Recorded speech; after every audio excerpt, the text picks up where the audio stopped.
Good morning everyone. Ayan, dito tayo ngayon sa backyard natin. At titingnan natin yung mga tanim natin. Napakadami ng tanim. Ayan. Ayan, ang dami niyang bunga. Yung mga kamatis natin guys. Ayan pa.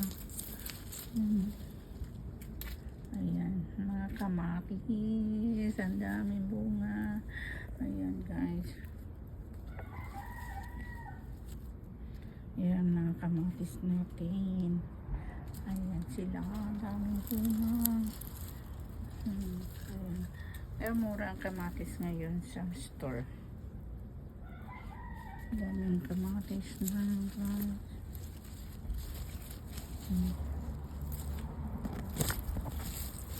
Yun. Okay.